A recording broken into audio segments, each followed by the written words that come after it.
Welcome to Indiana Sports Beat Radio, presented by Andy Moore Honda of Bloomington and Southern Stone Restaurant. Looks over the middle, second guesses, fires, throws. Does he make the catch in the end zone? Yes! Touchdown! Oladipo to win it. Another one! Another one! Huge hole! He's at the 30. He's going to go. 10, 5, touchdown! Jonathan Taylor! Galloway finds Rob Finnessy, who fires the three, and He hit him! Now, from the Golf Club at Eagle Point Studios, here's your host, Jim Coyle. Hello, everybody. Welcome aboard. It is Tuesday, and there's not a bit of snow on the ground. It's going to be 50 degrees today. Glorious. And then all hell is going to break loose. Yeah, exactly. Kevin Brockway from CNHI Papers with me today. How are you, brother? What a glorious morning it is. Yeah, the first day of February, and then, Groundhog Day will be tomorrow. One of my all-time favorite movies. I think we're going to get 6 more weeks of winter, judging from this storm that's going to be coming through the next couple of days. Kind of funny. Just saw something, I think it was in the Star, talking about where central Indiana is in a snow drought of sorts. And I understand. I remember as a kid, we got some big old, as Wade White would say, big ass snowfalls. Big ones. I remember, getting lots, missing lots of school, but The blizzard of what? 70, what was it like? The 78 and 79. Yeah. 78 and 79 were really bad here. But then I think it was 93. I think we got like 3 friggin' feet. It was nuts. Over lots to talk about today, of course. Chuck Crabb. Let's just bring him up first. Well, I'm not going to talk about him yet, but mention that he's part of the things we'll get to. Longtime PA announcer at Indiana. Just the voice that generations have heard announce games in there. Now into the game, 6'1" sophomore. Yes. But Chuck Crabb going to ride off into the sunset. Good for him. After 45 years, have to get him back on the show here soon. And I only, like I said, I've only been on the beat 3 years, but his delivery was understated. But he had that distinctive voice. Reminded me a lot of Bob Shepard, the former Yankees PA announcer. In terms of how he went about it. I like it because he was never the show. Yeah, but he made it understated. Yeah, he made it so cool and made it unique, made it his own, but never made himself the show. Now, I mentioned the only other PA announcer I was accustomed to was growing up down in southern Indiana. I remember Louisville had a guy named John Tong. This guy also had a very unique delivery, man. I guess as a PA announcer, you have to. But when someone would score, if it's Darrell Griffith, it would be goal by Griffith. Traveling. This was my favorite. His favorite, shortest ever. If someone was called for traveling, it would be steps called. That would be it. But Chuck Crabb, let's get old Chuck back on, man. Great. Indiana alumnus, just a great person overall. Yeah. Super Bowl coming up. We're going to hear from Jalen Hood-Schifino. Some bad news for Indiana football, and it continues to get worse. It's, I think, confirmed now that, which I didn't think that there was any doubt, that Delon McCullough, the running backs coach, is heading north to South Bend to Notre Dame. A lot of people wondering if his kids will follow. I don't see how they're not going to follow. Why in the hell would they stay at Indiana when they can go to Notre Dame? I mean, I'm not being a jerk about it. I'm just being flat out honest. And there goes the best recruit in IU football history. I mean, it not only damages, not only are you losing, obviously a coach that had done it in Indiana before, And I think a lot of fans are frustrated and they want to know the why, why he's leaving, or if it's, or what is wrong with the football program right now. And we're going to get Tom Allen on a Zoom on Wednesday for signing day. So that will be interesting to see how much that's raised and how much that's discussed. But, you look back. There's definitely been talk. There's been talks of the reason why. And I'm not going to, I don't have any confirmation on that. So I'm not going to get into it, but that is a question that if I have the opportunity, I will ask on Thursday. Because this is kind of late for a coaching change. I don't know if it's ever late nowadays, but I thought the coaching changes were kind of over. But yeah, this one's one of the worst. I don't know if it's pretty bad. I mean, losing Kalen DeBoer was bad, but you knew that was going to happen. Did not expect this to happen this soon for certain. You look at Dylan McCullough's second tenure, though, and some of the things that happened, it was not beneficial to IU football. I mean, he brought in the guy Stephen Carr, who was his guy. I think Samson James knew it. That's why he transferred. Tim Baldwin, for whatever reason, had fumbling problems that McCullough couldn't solve, so he transferred. So now you're down two really promising running backs in the running back room. He brought in his handpicked guy, Stephen Carr, who he wanted, who couldn't last a full season. And you finished 2-10 and you end the year with 2 walk-on running backs. So it was not a banner second stint here for Dylan McCullough, in my opinion. But the running game was not worth a snot really before that. I mean, Stevie Scott was okay. Stevie Scott was a 1,000-yard rusher a few years ago, yeah. Yeah. He was a second-team All-SEC, all Big Ten running back even last year. I don't know. Like I said. But I think a lot of people are blinded by his first stint there, but this stint, from what I saw, was not very good. Well, but I think you can overlook that with the talent that was coming with him, which may have been more important. Yeah, exactly. Well, I mean, the talent being his sons, and that was going to hopefully materialize this year. So we'll see what happens with Deshaun McCullough, if he's let out of his letter or his commitment, or if he maybe even plays for a year and then goes to Notre Dame the following season. Who knows? Who knows how that's going to play out? And that's going to be another interesting thing that we'll have to ask Tom Allen and some people on the inside in the next coming weeks. Because he is enrolled here. He is enrolled. He enrolled early. I was going to say, that means 2 of them are enrolled, right? No. He's enrolled. The son. The younger one is still in high school. What about there's 3? What about Delon II? Then he coming over from Miami of Ohio? Yeah, Delon is still here too, but Delon is, Delon didn't play last year. Yeah. I'm just saying they are the 2 that are, yes, they're the 2 bigger recruits. Yes. Both attending Bloomington South High School. Bloomington South's going to take a hit because of Day, yeah. Yeah, he was going to be a senior, I believe. That one game I saw with Delon, he looked like the real deal. He looked like a potential impact defensive lineman, linebacker kind of hybrid, and he'll be going up and making plays for Notre Dame. It looks like, and not here. And that's another. Ironically, but he will not play against Indiana, even though Notre Dame's on the schedule. That game is scheduled for 2090, I think. Oh, I thought it was 2099. By then we'll both be older and grayer, probably. I was kidding. Yeah, it's like 9 years from now. Yeah. When is it? 2029. It's 7 years from now. We're in 2022, so holy moly, the clock is ticking. Yeah. Hope everyone's having a great day. Appreciate everybody joining us, jumping on. Lots on the Andy Moore Honda hotline already. People are down on football, but we can say right now that Indiana basketball appears to be fixed, right? 16-5 going into this week. The job that Mike Woodson has done this year. I don't like to use the word fixed.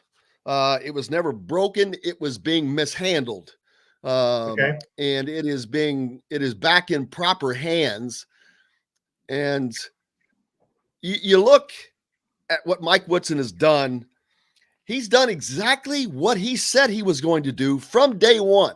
And that was this team's staple. Our mantra, our mainstay is going to be defense. And I listened to him on the show last night.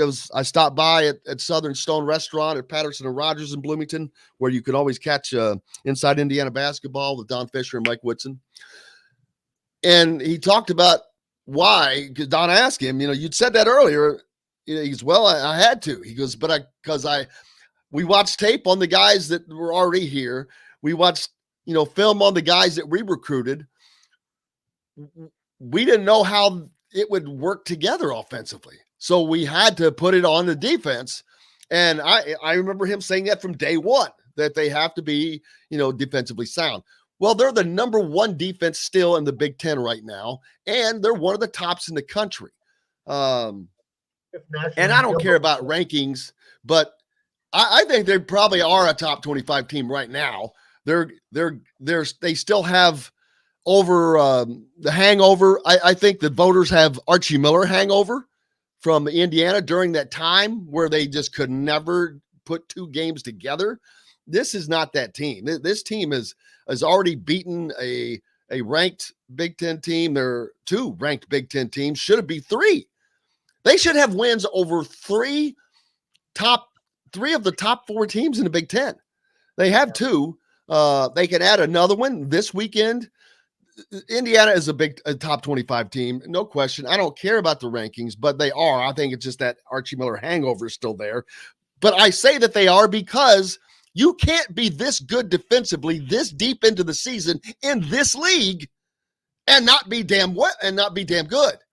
The offense, as it continues to come and ebb and flow, especially the 3-point shooting, that determines how well that they do, is how well that offense is on that particular day against a particular team, it seems. Yeah, and I had them 25 this past week on my ballot, so I did sneak in the top 25. So I got 22 points, I guess. So there were some other people, probably a few other people in the country that did have them in the top 25. Bose had them at 23. Yeah, I 4 and 5 versus quad 1 and quad 2 teams because they're 29 in the net. So maybe that losing record against the top 100 teams in the country, but compare them to a Marquette. What? Compare them to Marquette. Has 7 losses. Yeah, 7 losses. I'd have to look at their quad 1, quad 2. I mean, they've posted some wins, but yeah, I think with Indiana there's going to be plenty of opportunities in February too, with Illinois and Wisconsin at home, at Michigan State.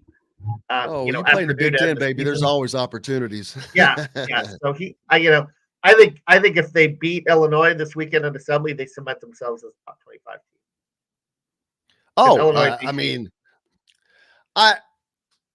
They're like 7 spots back, and the others receiving the votes, whatever that is. So that would be a lot of people to jump, but I don't care if you're beating Illinois, you've beaten Ohio State, you've beaten Purdue. Yeah. So, we got lots to get to today, man. Another great show on tap. Mike DeCourcy will join us. We'll talk more Indiana basketball, talk some NFL. How about those games this weekend? We didn't get a chance to talk about it yesterday, and I'm not sure, are we allowed to use the words, what's another word for super? Grand? The big game. The big game. The dumbest thing I've ever heard in my life is being told you cannot say the name of an event. They are the only entity in the history of the planet Earth. Did you hear Major League Baseball saying you can't call the World Series the World Series? To me, that hurts your own marketing. The NBA Finals not being called the NBA Finals. The NHL not being called the Stanley Cup. But we can't call legally this championship football game coming up by its proper name. Why? It's trademarked, or what's the deal?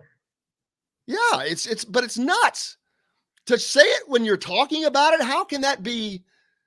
We could call it the soup bowl. It's a bowl of soup. Yeah, trust me. I wish I had a Super Bowl of soup right now. That'd be good. Yeah, it would be. We're going to take a break, and we'll talk about it more when we come back. Appreciate everybody being here. Back with Mike DeCourcy and more right after this. We'll be right back to the Golf Club at Eagle Point Studios for more Indiana Sports Beat Radio with Jim Coyle, presented by Andy Moore Honda of Bloomington and Southern Stone Restaurant. Whether it's a celebration. Yeah, I learned that last year whenever I first started working at iHeart that you can't use that Learned term. what? That's bullshit. The term. It's bullshit. Because who owns it? Fox or the rights holder? The NFL. The NFL, Roger Goodell. I still want to know why you can't say it. If certain media partners say it and certain can't, like in Fox say it. Yeah, I think it has to do with who has broadcasting rights. NBC no, NBC this year has the broadcast rights.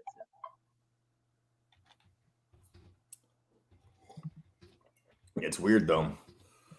It's a weird little rule. It's not a rule. It's a legality. I get that. I'm looking it up right now.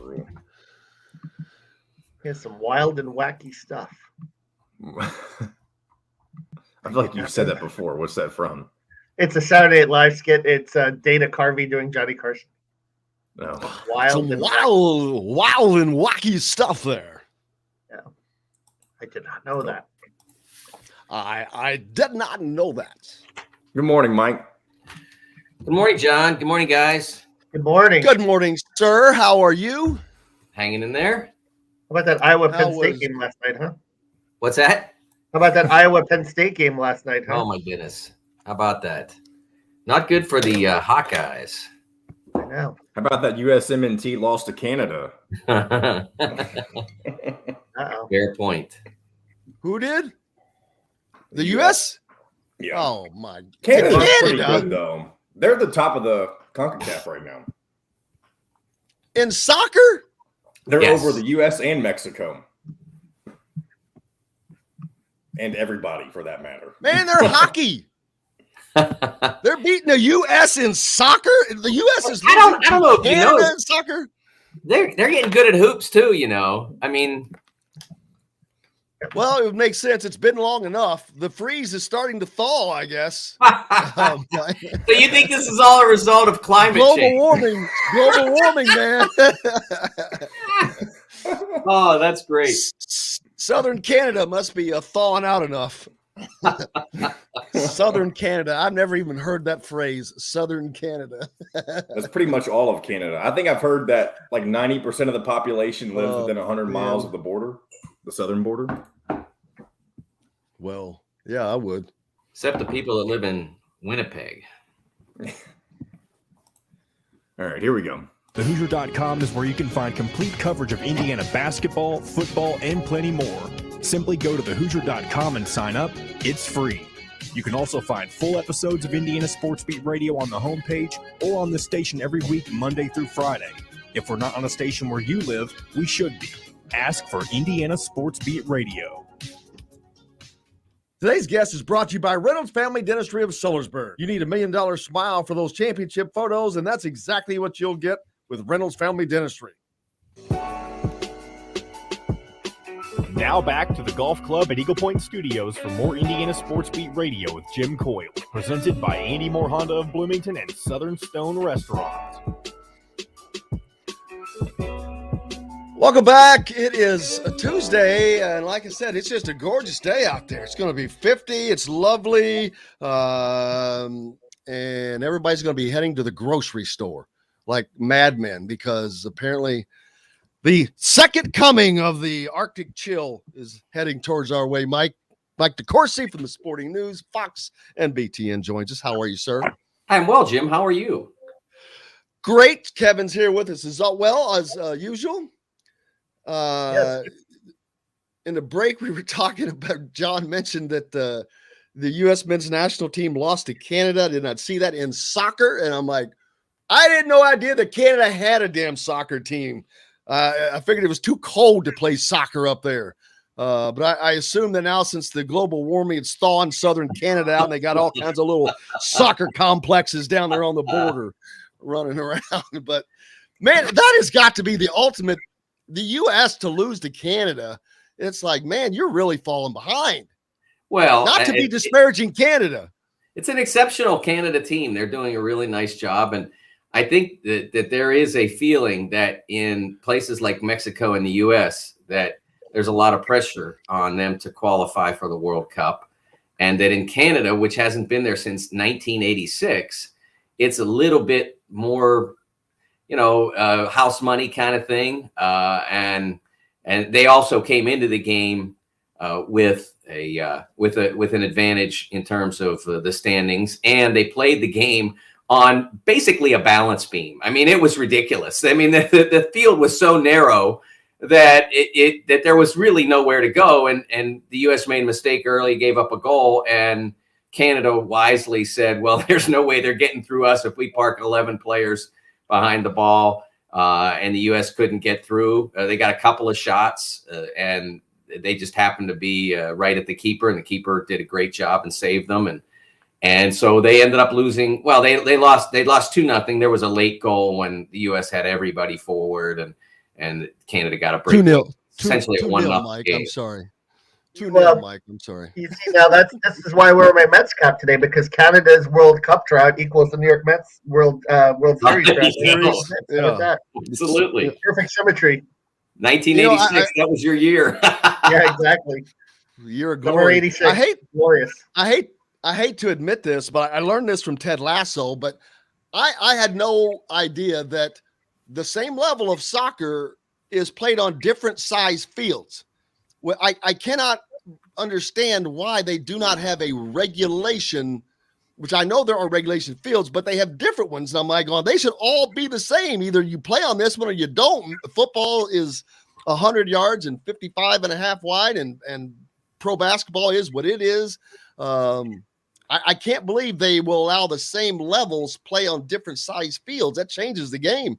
It does. There's a minimum, and supposedly Canada met the minimum. But it is ideally on a wider field, and there is kind of a standard, but it's not met by everybody, because a lot of these in different countries, a lot of these stadiums or grounds or whatever were built years ago, and it's hard and expensive to reestablish the size of the field, so they kind of go with where it is. But I'm telling you, I think the balance beam was the best analogy I could come up with. I mean, there was almost no width at all to the field. I've never heard about, and that's great. I was like, oh my God, that's hilarious. It wasn't hilarious if you were watching the game, Jim. I used to compete in rodeo, rope, and team roping, which involved two guys and roping a steer, but you have to turn left. Once the header ropes, they have to turn left. So you needed room, which is the same deal. And I remember going to some places that were like roping on a balance beam. And I'm like, whoa, we got no room here. So when you've got 22 guys that are trying to do what they're trying to do. And believe me, I have learned to appreciate soccer for the magic of the things that they can see and passes that they were to make. That you need that width. When you have that, when you cut it down, you're aiding the defense. You're just cutting the offensive opportunities down for them. Yeah, absolutely. And that's exactly what happened. And of course, the U.S. put themselves in that circumstance with the silly mistake that happened early that allowed Canada to get up 1-0. And honestly, if the game had finished 0-0, the U.S. would have been delighted with it. It would have been fine. You'd obviously always rather win, but if the nature of that field had led to a 0-0 tie, it would have been fine for the U.S. Their game, they play a game Wednesday night in Minnesota, of all places. It's going to be something like 7 degrees at the warmest, maybe lower than that. So that's going to be interesting to see. But if they win that game, they're in solid shape. But winning that game against Honduras, which is now in last place, and I don't think has won a game yet. There is no other acceptable result other than winning that game, even if it's only by 1-0 score. My favorite comment of the day is going to have to be this one from S. Ellison. The Canadian soccer season is only about a month and a half long. So I like that. Happy retirement to Chuck Crabb. I know you were very, very familiar with Chuck, and we saw yesterday that he is stepping away. And I've seen this question, and I don't know. I'm surely to gosh, it's not immediate that he's going to finish the season with only a few games left. I didn't see anything specifically saying that, but I can only assume. I was told that no, he's done. Like he's not going to do any more games, which is crazy. I thought he was going to do some kind of farewell tour. I called and asked about that, Tim, and apparently, like this is it. He's going to go off to a condo in Florida and just live the good life. Well, he saw the temperature hitting in the season. He saw that ice storm coming, and he said, "You know what? I could finish the season, or I can get out of this ice storm. Maybe that was the decision process." He's no dummy. He's been here for 45 years. He knows when the getting's good. But congratulations to Chuck. Yes. He will be missed. We were talking earlier. Just when you have a unique announcer like that stands out without standing out, without making himself a part of the show, that's just greatness. And Chuck did that. He was unique. He was great and delivered, and was never tried to make himself the show. Yeah, congratulations to him. I wish him the absolute best, and I hope it's warm and sunny wherever he goes. Lots else going on, of course. Indiana football. Not good news for them, as another coaching loss, a high-ranking coaching loss, as Delon McCullough, who had come here from the Kansas City Chiefs, is off to Notre Dame. But worse than that, Mike, is his offspring that will be following, one of which was the highest-ranked recruit Indiana ever had. The other one is going to be a spectacular player as well. And there's a third son that's here that transferred from Miami of Ohio. It's the nature of the business. Indiana football, Notre Dame football. One of them has 32 national championships, and one of them has 5 banners hanging in the assembly hall, so to speak. I mean, that's the eternal give and take between the football school, the football first school, and the basketball first school. And, I think that Indiana football has to deal with these kinds of things that in order to continue to move forward. And can you eventually turn yourself into one of those schools that consistently does both sports at a really high level? I think that's the next step in Indiana football's evolution. But along the way to that, you're going to have outstanding coaches, and now in the immediate eligibility age, you're probably going to have some outstanding players as well that want the experience at the highest level, the level that with the tradition and the playoff berths and all of that. And you're going to have to fight through that and continue to put a great team on the field. And that's the challenge that IU faces, that Kentucky faces, that various other places that have been, more success. Kansas, obviously, way behind the curve on that. But those are the places that have to fight through that. And Kentucky has done a pretty good job of fighting through that. And until last year's setback, Indiana under Tom Allen has done a great job. And so we'll see whether or not they can overcome, the loss of a position coach and some other assistants this year, and move forward and get back on the track that they were in 2020. I think Kevin, it was sustainable because it was 2 years in a row, and 2019 and 2020, and then it was just kind of the rug is pulled out from under you, and now you have kind of this negative momentum, and you had that really good recruiting class in December. But now if you lose the top of that recruiting class, all of a sudden that recruiting class kind of tumbles a little bit too. Right. Yeah. And I have to look at Kevin, as Indiana put itself in a position, they had that momentum, and Indiana has never had that kind of momentum really. And it's almost, it's without question imperative in today's game, especially how it has changed within just the last year alone. But Tom Allen sticking with Nick Sheridan and sticking with Darren Hiller. I don't know if that's eventually going to be his undoing, but the offense just completely fell apart. And now you've had the coaching just leaving, which again, that is, like Mike said, that's part of the game. This one, McCullough, I don't know if it's had anything to do with that or not, but they're in a tough position now to regroup. This is a tough time to regroup, Mike, when everyone else is just really catapulting forward. You've got Rutgers that is really kind of picking up steam, and it's not a time to dip down in the league. Yeah, well, I agree, but remember this year was kind of unexpected, so we can't say whether they could have a slightly unexpected bounce back or something like that. Obviously, you have to make sure you know exactly where you are at quarterback. Michael got hurt last year. Got banged up early. Historians sometimes want to take the easy route. And if you watch that football team play in September, they were a good football team. They weren't good enough to beat Michigan State. They weren't good enough to beat Cincinnati. But those were two really good teams. Cincinnati was one of the best teams in the country. But it was still a really good football team. And then Michael gets hurt and some others, and they get on the slide a little bit, and that feeds on itself. So I think that it's not impossible that they can recover quickly. Again, if you can find the quarterback who can move you forward, it's not impossible to do that. There's a lot of reasons to believe that that team that played in September was, if they had been able to continue at that level, that they would have won some Big Ten games. I mean, they wouldn't have beat Ohio State. They wouldn't have beaten Michigan, not in this year, but they still could have won some Big Ten games if they had stayed healthy and stayed confident, so to speak. My only concern, Mike, is you lose an all Big Ten linebacker in Micah McFadden. You lose an all Big Ten tight end in Peyton Hendershot.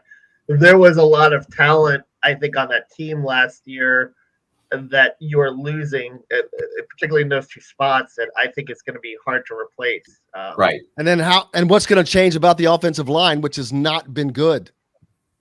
Because there's been no changes whatsoever, not on personnel or on the field or on the sideline.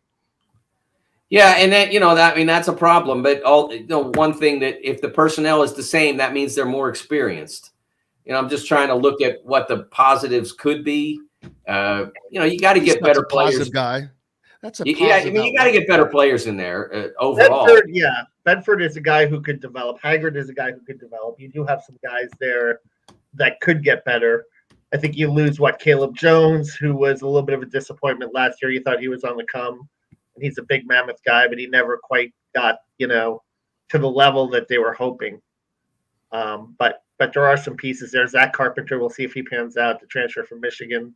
He can move into center and play well there. So, the NFL, what a great weekend! Back to two weekends in a row of great games.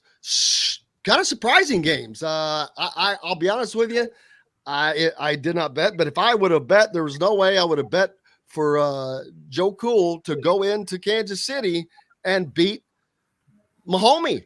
I mean, he's in his he's at home, but man, the cool factor is just winning out. He's just so daggone calm, and I don't know how in the heck a guy that young and I don't want to call him inexperienced, but he's inexperienced. Yeah, only second year is so freaking relaxed and not rattled, and it's nuts. But it's fun to watch. I'll tell you that. Yeah, he's really talented, and I thought Mahomes got frustrated. Cincinnati made some really adept defensive adjustments, and Mahomes got frustrated. Some of it was schematic. I thought some of the things they did offensively, some of the play calls they made, some of the decisions they made, it's hard to know exactly what were his and what was coming from the bench in any game. But I thought they clearly showed as a team a level of impatience, a frustration when things started to turn a little bit, instead of sticking with their beliefs, sticking with their plan. And ultimately, they still had the opportunity to win the game on their final possession, and they completely goofed it up. And that was on Patrick, because you've got 3 shots, and worst case scenario, you go overtime. And he goes backward on 2 of the 3. That can't happen. I mean, it's a lot different to have to deal with 3 third and goal from the 15 than it is to deal with it from the 5. And he's got to know this isn't working. Okay, I throw it away, or this isn't working. Okay, I dump it off. Maybe he can get across the goal line. Those kinds of things he did not do in that circumstance, and it was really unusual for him to play that way.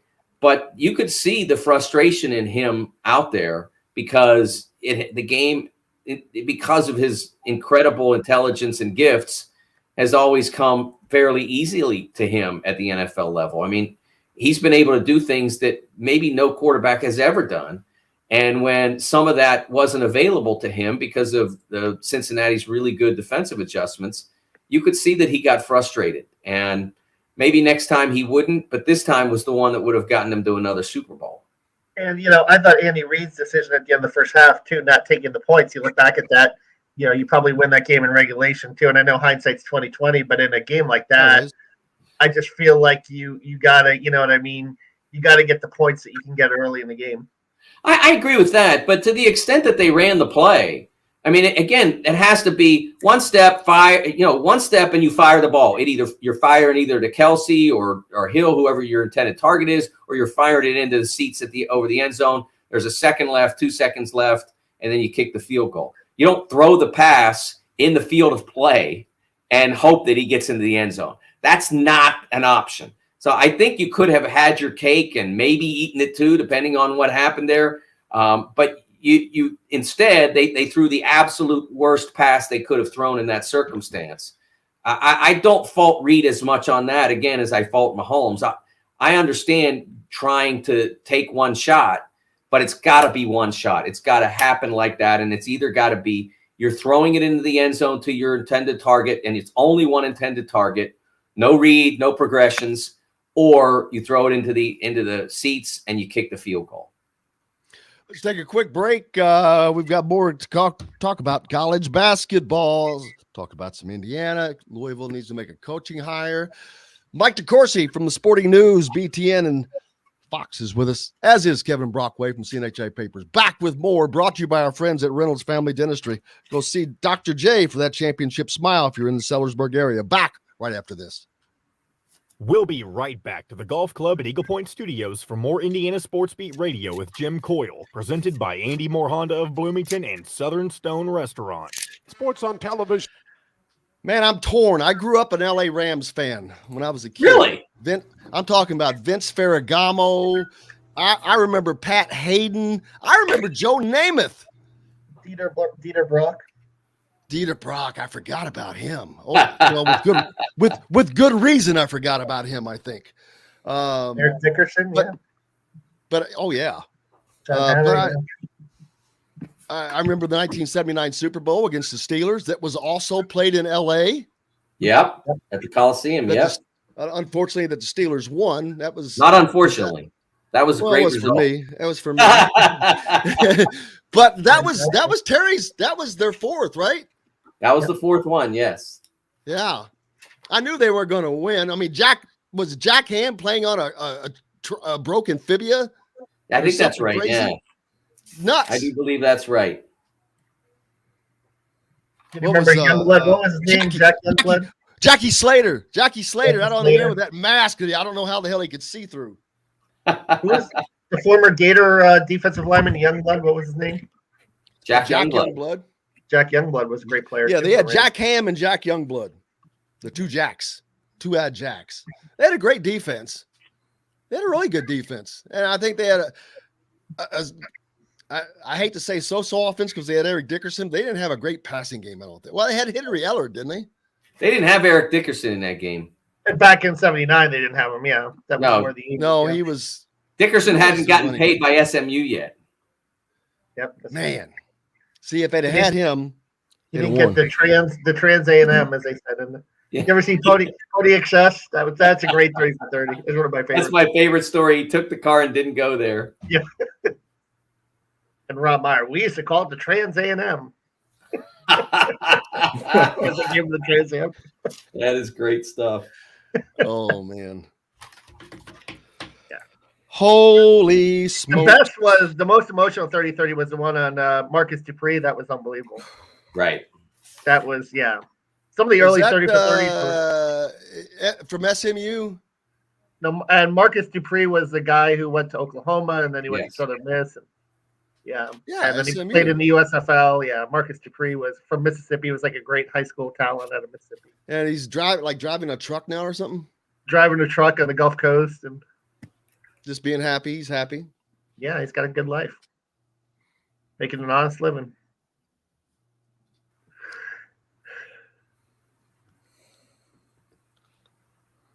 And then that shady preacher, Kenneth Fairley. Marcus.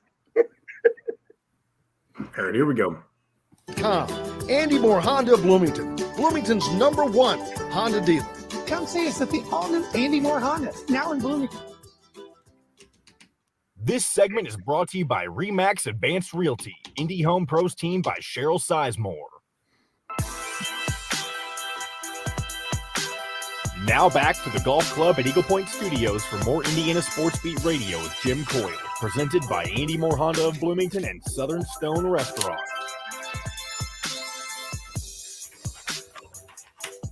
Welcome back. Indiana Sports Beat Radio coming to you here on this Tuesday. Get out to the grocery stores. Well, I guess it depends. If you're listening to us in someplace like Florida, you guys don't have to worry about that. I was very fortunate and happy to run into I was in Mount Verde over the weekend, Mike. I went down and watched Jalen Hood-Schifino and crew play. A lot of IU fans down there. Ironically, the most ironic one that I met and ran into, one of the officials officiating the games. Referees. So he was a Hoosier, you're saying? IU grad from Shelbyville, Indiana, but lives down there now. Very nice. Jason Carroll. So, but met Jody from Kokomo and the Joaquin family who lives down there as well. But yeah, just lots of Hoosiers down there, and that was a great experience. Watching those games, especially the championship game at the Montverde, they had an invitational tournament. They were playing against Calvary Christian Academy from Fort Lauderdale, who has a starting five that's a D1. A lot of D1 guys, one of which their best players going to LSU. I should go out and grab the program. But, Montverde, their starting five is going to Indiana, Kentucky, Duke, Texas, and Florida. Can you imagine playing on a so-called high school team?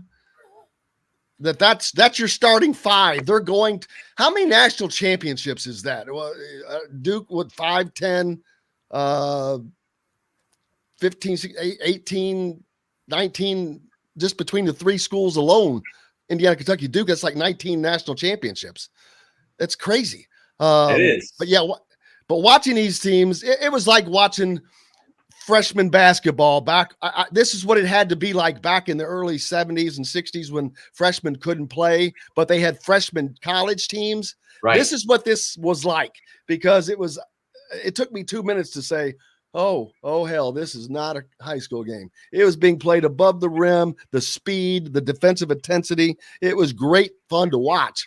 But these guys are really talented. Yeah, I don't know if they still do it or not, but for a long time, Carolina maintained a JV program. Really?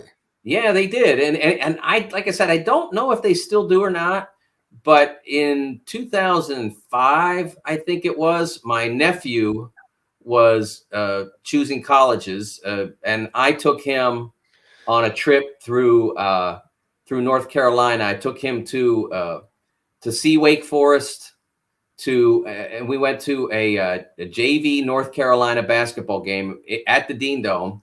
It was me and Dave Tellep, who now is an executive with the San Antonio Spurs, then was working for one of the scouting services, and my nephew. And we sat in the front row at the Dean Dome, and we watched the North Carolina JV play. I think it was Laurinburg was one of those prep schools.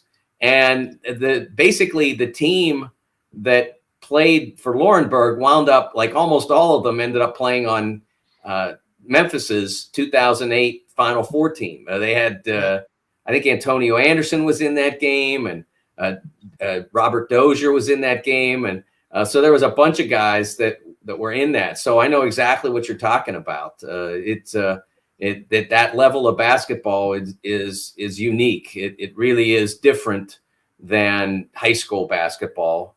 And I did a feature on a kid for a show I do for FS1 called Inside the Big East.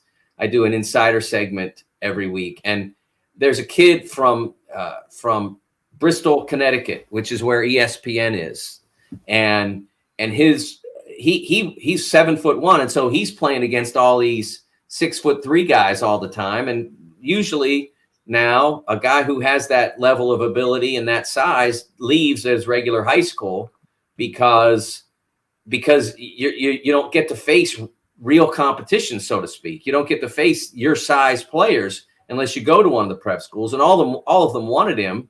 He's a top 50 player, but he stayed at Bristol Central because his mother had played there, and his mother passed away from breast cancer in 2018. His mother is one of the great players in the history of the school, and he actually, within the last 2 weeks, broke her career rebounding record. Isn't that cool? Isn't that a neat story? That's awesome. Yeah, I mean, It's awesome. It'll probably mean a little bit more of an adjustment for him going to college than a lot of guys now. But there's some things in sports that are, a little bit bigger than how good you are in your first game of your freshman year. Yeah. Another thing that stood out from those guys is they're very professional acting. They're well-spoken. They know the drill. They're ahead of the game. And I would say virtually all 5 of their starters could play on their teams right now. I'm not saying they'd start. I'm not saying that Jalen Huchefino would start in front of Xavier Johnson, but he would dang sure play. I promise you. He has the tools. He has the capabilities. He's 6'5".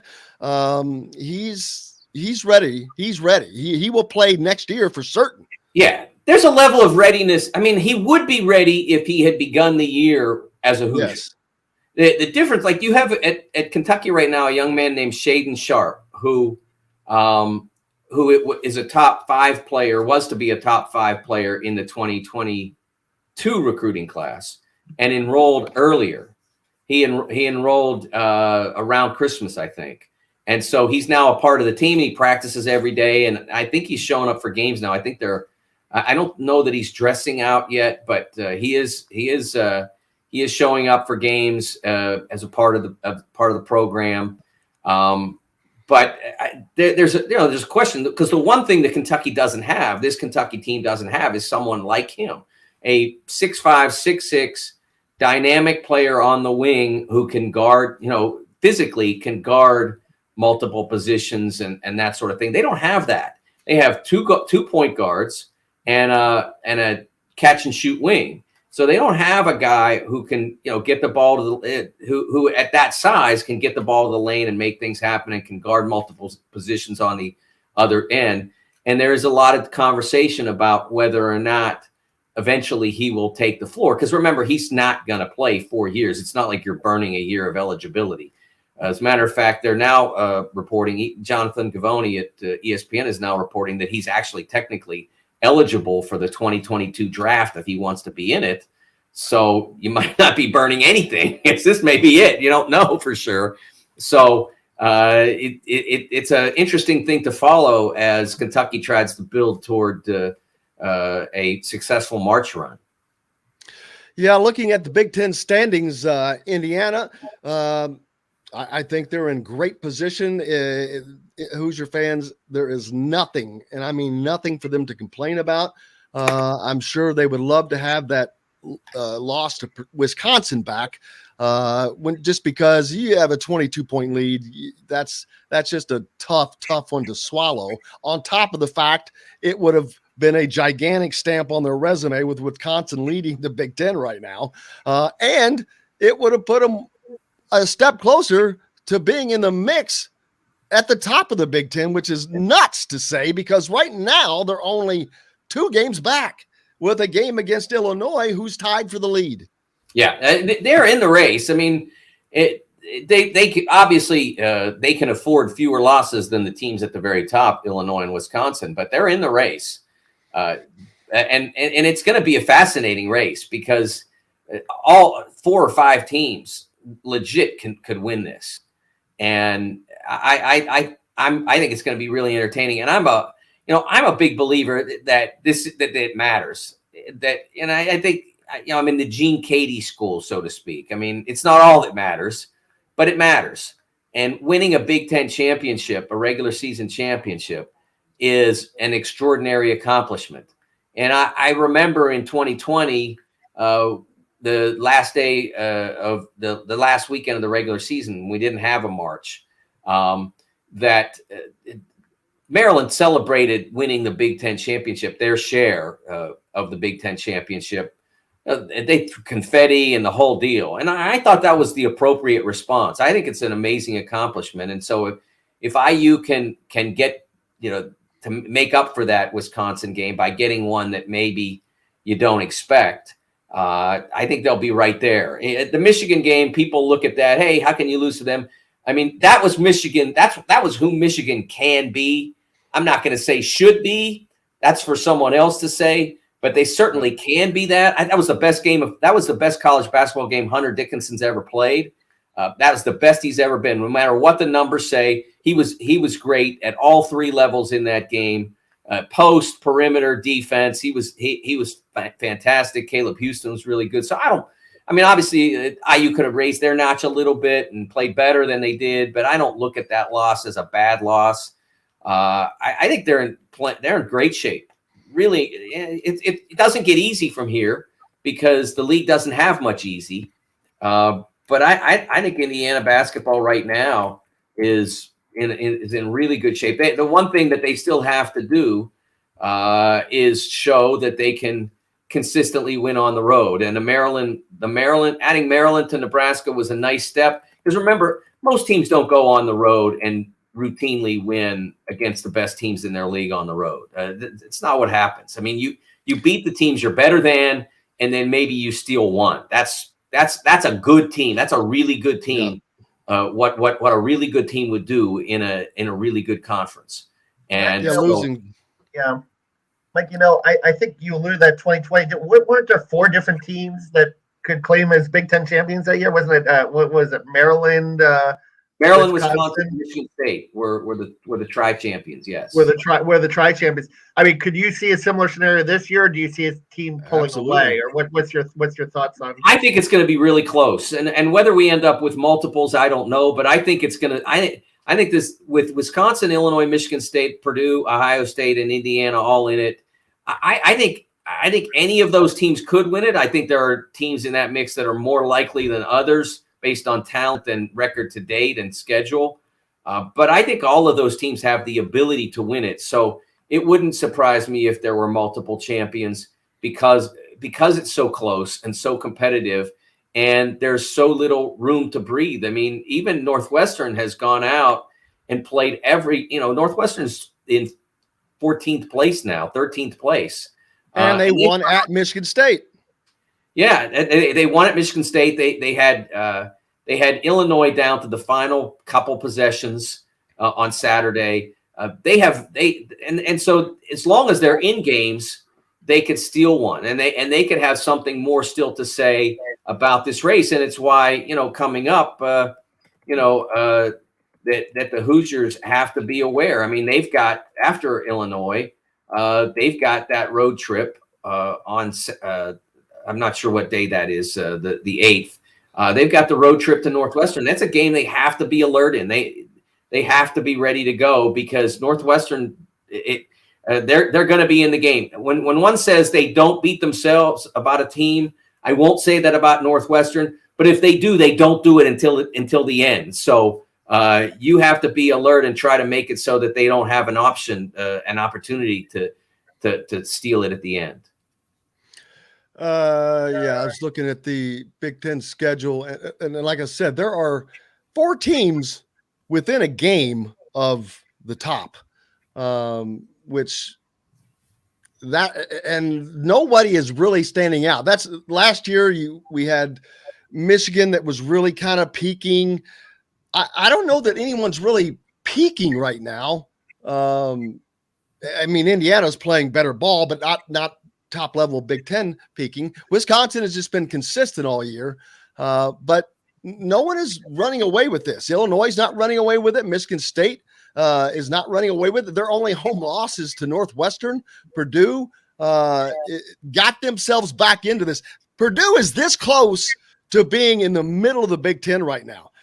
They got that overtime win over Illinois and that last second shot over Ohio State. Man, they could be really kind of, I don't want to say embarrassed at the moment, but instead of sitting at 7-3 in the conference, they could easily be 5-5, and that would be very substandard for that team. Yeah, you know, they had that Ohio State game in hand, and one of the things that's been problematic and there haven't been many, but one of the things that's been problematic for Purdue basketball over the last 5 or 6 years is that when they get in a game that they have a lead in, and teams just say, okay, you know, we're not getting back in this game playing the way we are. We're down to a few. We're down to a few minutes, and we just have to throw everything at it. And when teams do that and throw all court pressure at Purdue, they have had, I don't want to say a tendency, but they have had occasions, too many occasions, when they have struggled and they've lost. And this goes back a while. This goes back to the 2016 NCAA tournament when Little Rock did it. It goes back to some regular season games around that period of time. They had one against Maryland at home that they let almost get away. They had one against Iowa.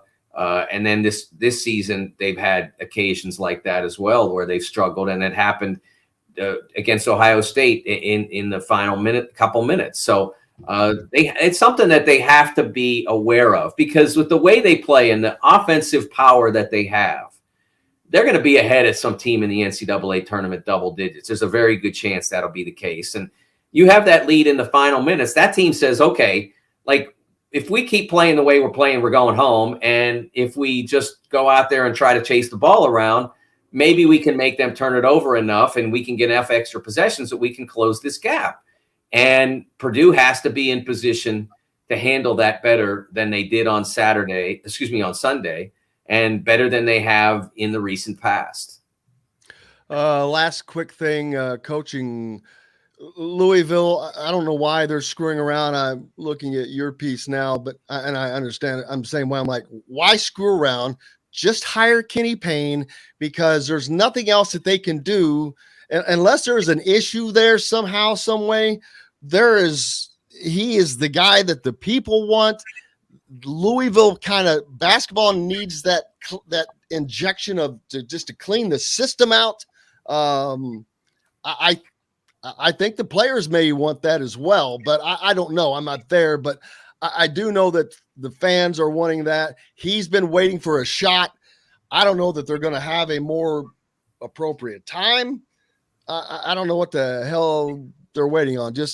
And of all people, Louisville needs anything that is positive, because they have had nothing but negative press for half a decade now. More than a decade, with the exception of the championship. They've had something going on. I will say that I don't think there is an urgency to hiring Kenny Payne. I think that, you still got a month to play. It doesn't have to happen now. What I'm saying in that piece is that it's likely to happen. And when you said the people want him, and I'm sure there are lots who do, but right after Chris Mack and Louisville came to their parting of the ways, the immediate reaction was, we got to go get Bruce Pearl. That was what was I saw out there. that. Well, I saw that, and I didn't know where that was coming from, but I knew that. I'm like, I just started laughing. I'm like, that is the last person they could afford to hire. They might need him and want him because he'd do a hell of a job, but that would be like hiring Donald Trump to come in to be your financial advisor right now. I just don't think that that's a good look for a program that has been suffered from all the NCAA indignities. Hell, they'd be better off going to get Rick Pitino. I don't think that hasn't been considered. There's a very good chance that they're talking about it.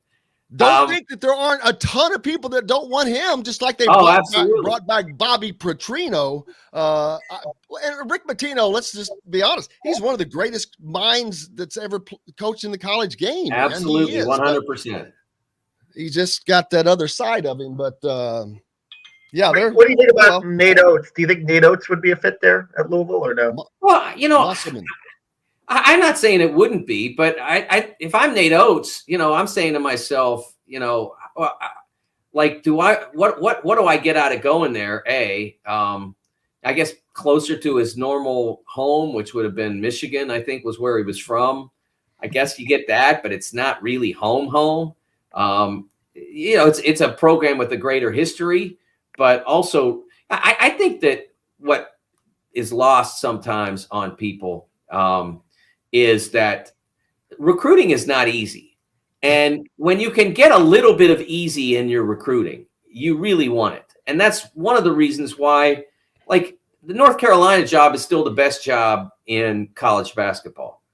But it's not the job that it was when Dean Smith was at his peak. Because when Dean Smith was at his absolute best in the 80s and 90s, Michael Jordan was in Wilmington.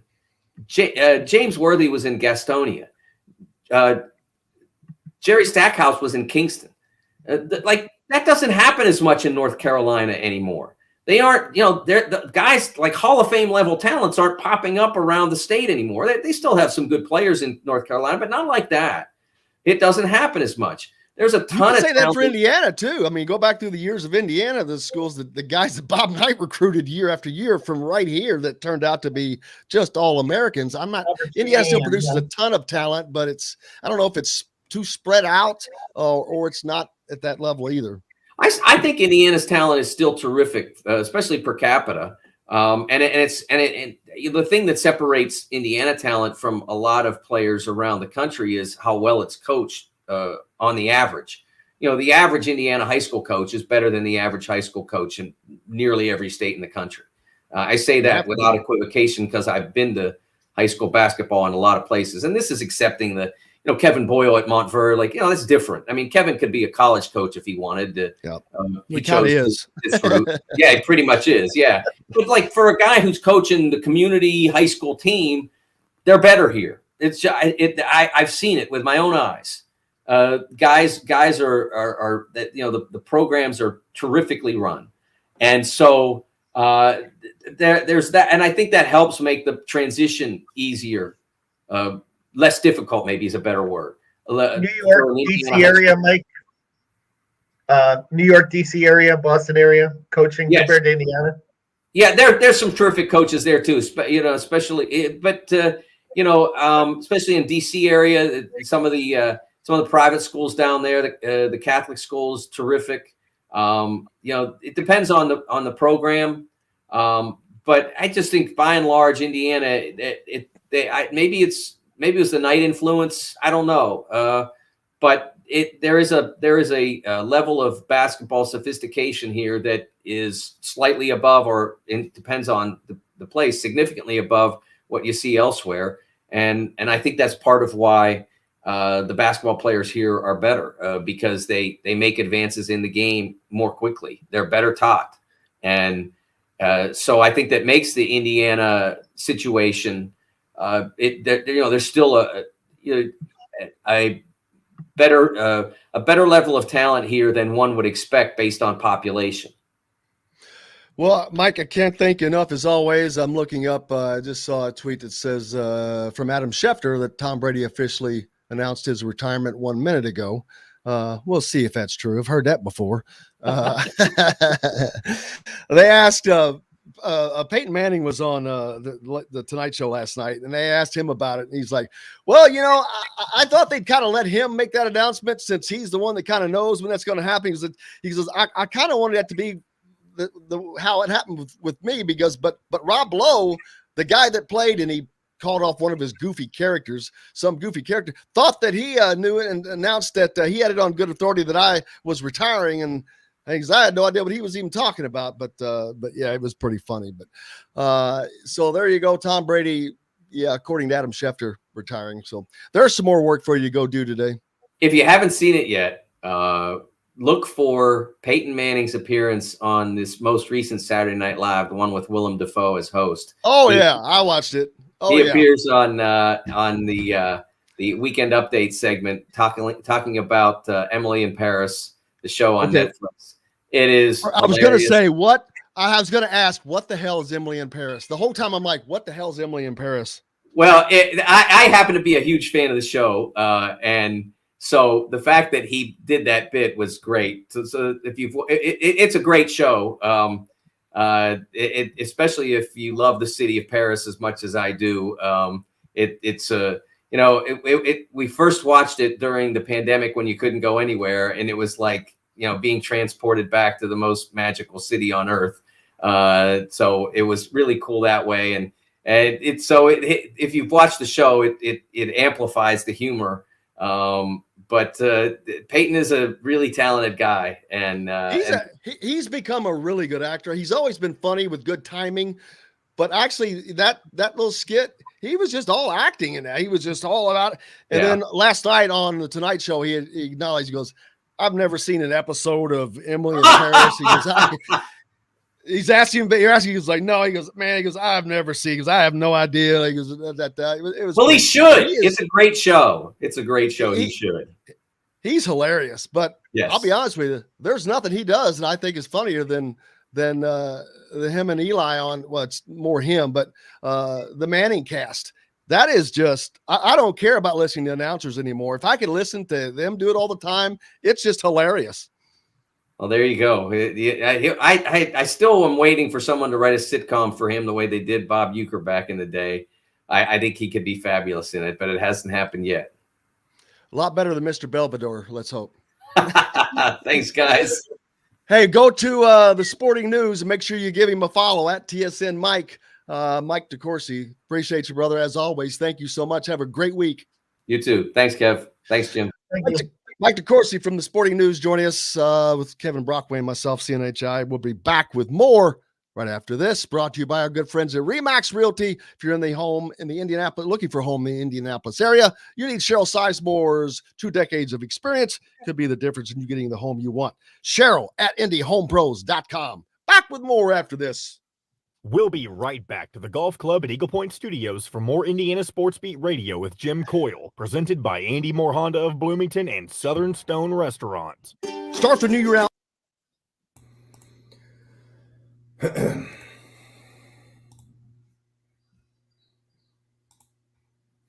Kevin, were you able to get your question in? Yeah, no, I did. Yeah. Okay, good. How does my mic sound? Okay. Yeah, you sound fine. It's Okay, just, somebody- I think it's just a computer mic, and you can just tell the difference between a computer mic and a non-computer mic. Okay. Because someone Do made you a do comment other- about my mic. Don't you do a podcast with Elton or something? No, we stopped doing it this year because we lost George's wife isn't there anymore. So What does Yeah. George's wife have to do with it? she was the one that ran the podcast and she left, and then now they don't have anyone that can do a podcast apparently. So What do you mean runs the podcast? produces Produces the it? podcast. Yeah. Well, you know We what? don't Why have don't you? Okay, we well, don't you should have Hire ask, me. I hear that. Stop. You should ask them if ISB Media can produce it. Okay. Tell them it's this where you do the show. We will produce it for you. All right. How often do you all normally do it? I mean, we used to do it like once a week. Yeah. Is that year round?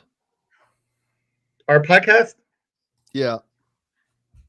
Yeah. Or they brought someone in that they thought was going to start to do it. And, like everything else, it went away in the wash. So.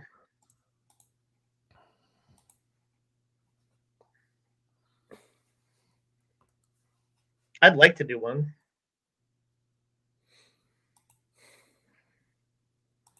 I think next year for the football podcast, I'm going to have Mitchell Page be a mainstay with us. I think that'll help the numbers grow instead of just being me and Dustin.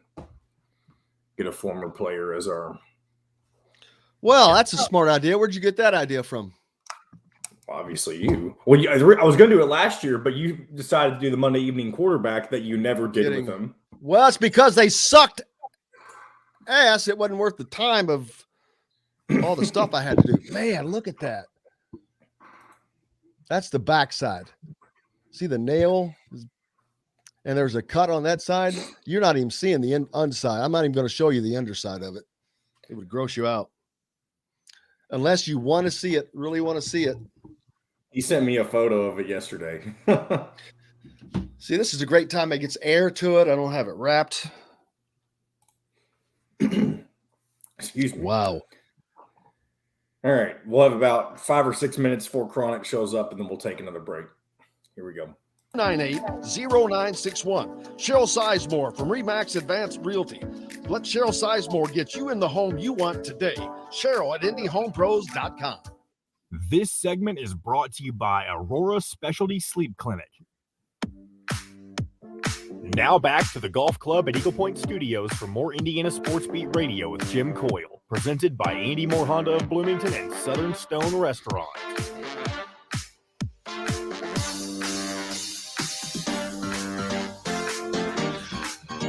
Welcome back.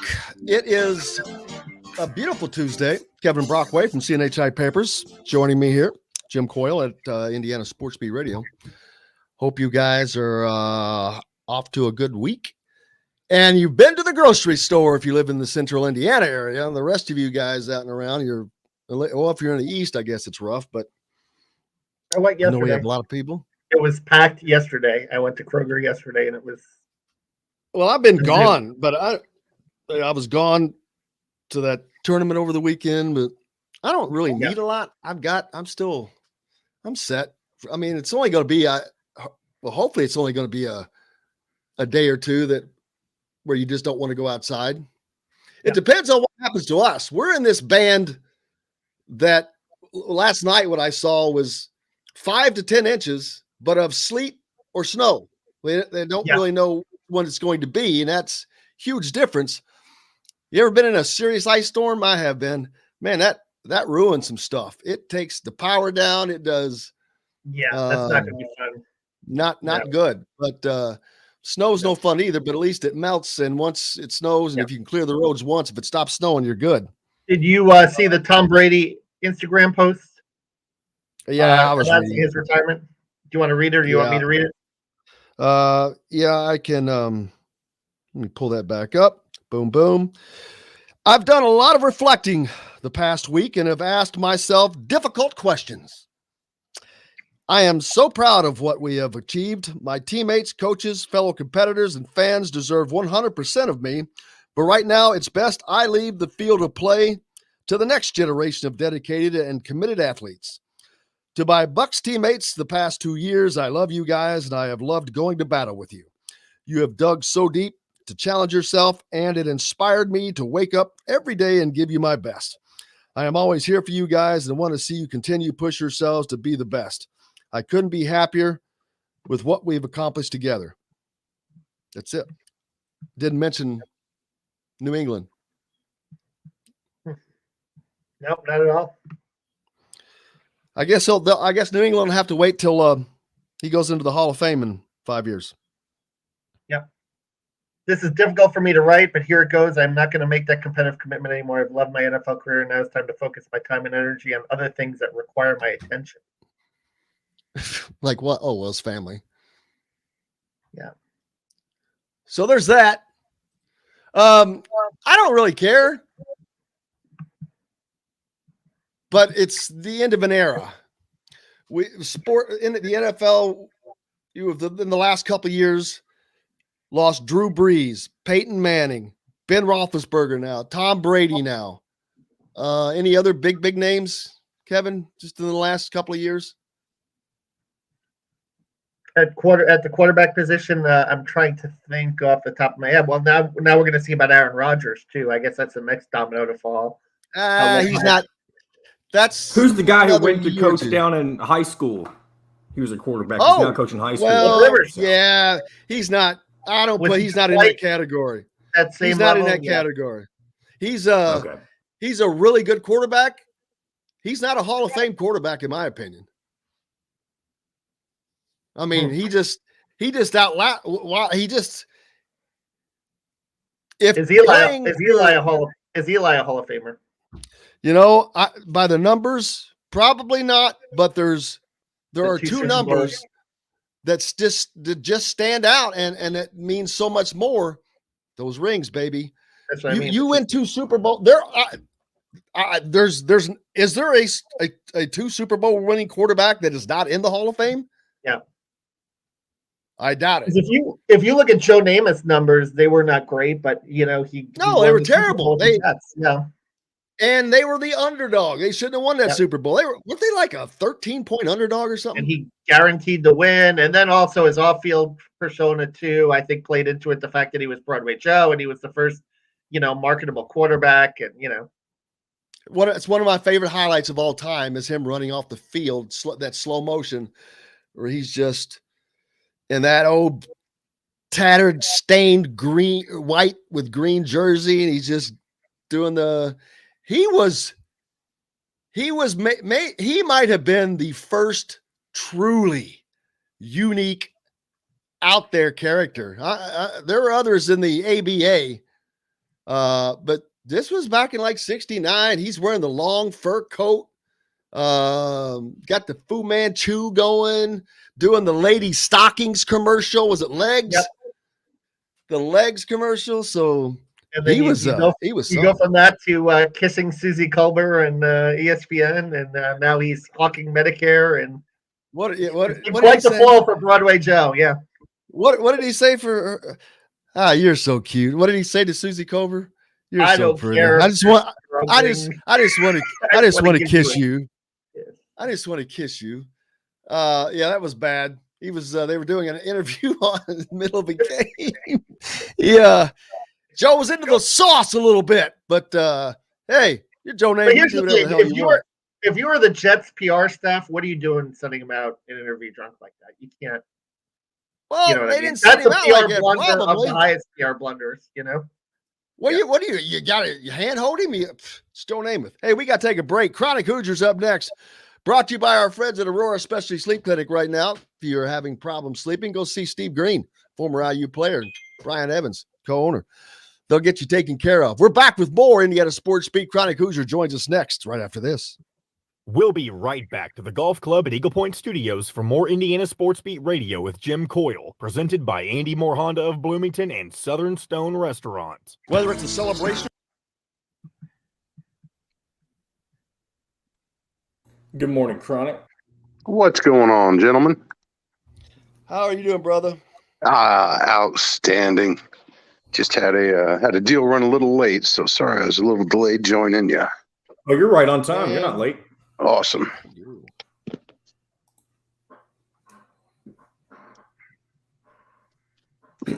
What's new with you, man? Oh, he just fell off. I guess he'll come back in.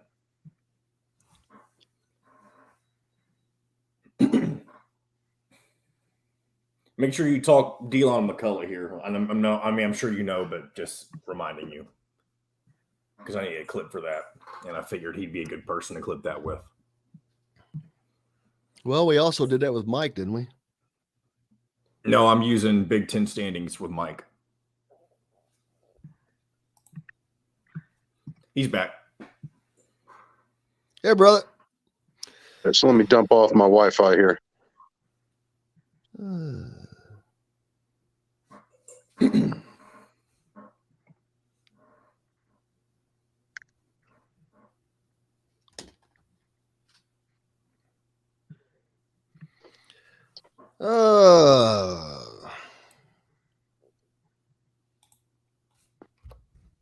I went down to Montverde this weekend, Chronic. What's going on down there? Montverde was having a tournament, three-day tournament, and Indiana was on the road. I had 2 guys going there, so I went down there to see Mr. Schifino and crew. How's he look live? Like, as a point guard, he's looking in 2 directions at all times. Uh-huh. And I mean that. I seriously mean that. He sees basically all the floor. He's always looking when he has the ball. And when he doesn't have the ball, he's moving. He's not standing around. But that's part of that is coming from a program like Montverde. These guys shit, the team they were playing, they were losing for like the first half, which I hadn't seen that weekend. But of course that team had 5 Division I starters as well. Right. Fun game to watch. I mean, if it had really been a high school game, it would have been the greatest high school game I've ever seen. But that I would call that the greatest college freshman game I've ever seen, because that's in essence what that is. Yeah, it's crazy. They've basically taken. Remember how back in the day we used to have super pools and the AAU tournaments, and I can't remember what they called it when they used to run over to Assembly Hall in the summer. Here we go. Come see us at the all-new Andy Moore Honda, now in Bloomington. This segment is brought to you by Andy Moore Honda of Bloomington. Now back to the Golf Club at Eagle Point Studios for more Indiana Sports Beat Radio with Jim Coyle, presented by Andy Moore Honda of Bloomington and Southern Stone Restaurant. Welcome back on this Tuesday, joined now by Chronic Hoosier. I hope you're healed up and ready to go, man. I'm Next right man as up. rain. Next man up. We 'tis the season right now around these parts. My goodness. No, I'm feeling great. I wish I could take some of those injuries for some of the other athletes currently dealing with them. Looking specifically right now at Mackenzie Holmes, man. Just a rough outing yesterday in Ann Arbor in her absence. Yeah, that really hurt the women's team. I didn't realize, damn, Michigan is 19-2 though. They are. I mean, I've not been keeping up with the standings because Indiana was undefeated, and I figured they were just sitting up there at the top. But Michigan has not been playing tiddlywinks, man. They were 18-2 and a decent team, but obviously I think Indiana would have won that game had they had Mackenzie Holmes. They do not. Indiana takes their first loss on the women's side. Now it's 6-1 in conference play.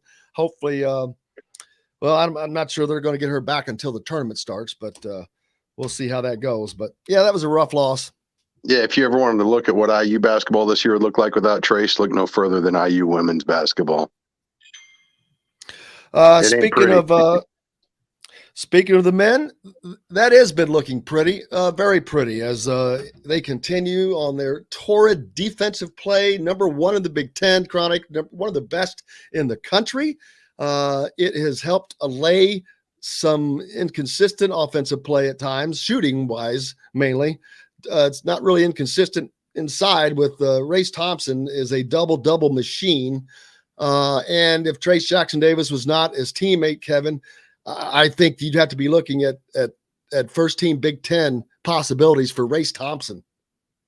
Yeah, I thought that, it's amazing. He's kind of developing that 3-point shot a little bit, a little confidence in the 3-point shot. And if you could have that stretch forward in the offense, really means a lot in terms of opening up the floor a little bit. And I think there were some fans early in the season that probably groaned when he started 3 for 27, but the coaches told him to keep shooting it and, made a couple in that Maryland game. But I think what really stands out, obviously, is the defense this past week, holding Penn State and holding Maryland both under 60.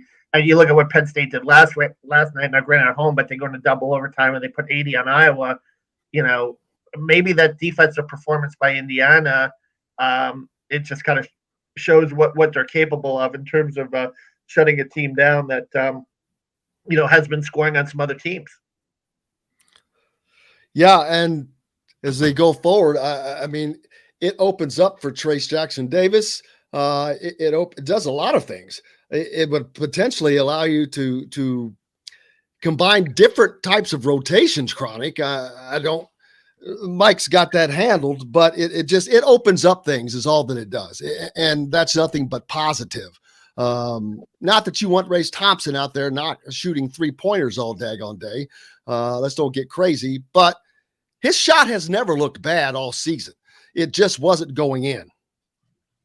No, it certainly seems like he's settled into a rhythm here lately. Now I'm curious to see where it goes from here, because when you look at the outside shooting, questions persist regarding Parker Stewart and Miller Kopp, 2 guys who are statistically some of your best shooters, at least from deep.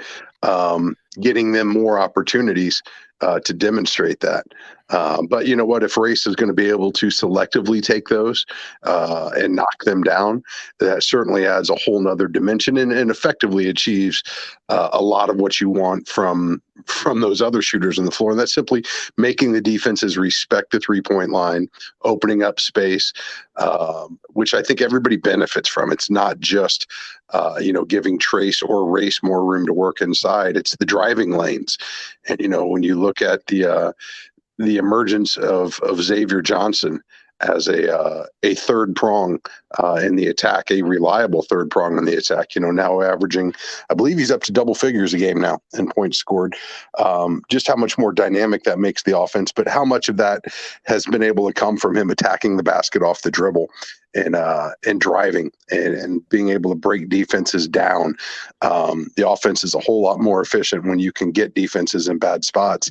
And it honestly all starts and probably ends with this team's ability to space the floor. Absolutely. I'm looking this up since Trey Galloway returned also. And I think he's a guy that, you talk about Parker Stewart. If Parker Stewart is not shooting well and not defending well, and you bring in Galloway, he's making a difference. And his athleticism, and there's some things that, he had a couple of dunks in that Maryland game, and there's some things that he's doing in defensively, getting steals, and that steal off the inbound in the second half, I thought really helped keep the momentum.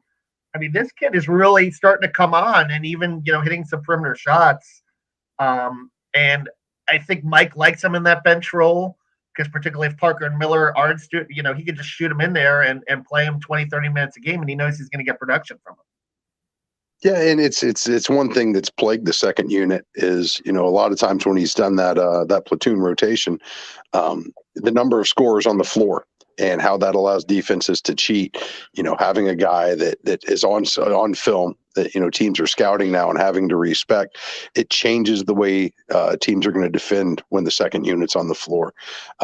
It keeps the first unit multifaceted when he's the lone sub or one of just a couple that comes out earlier.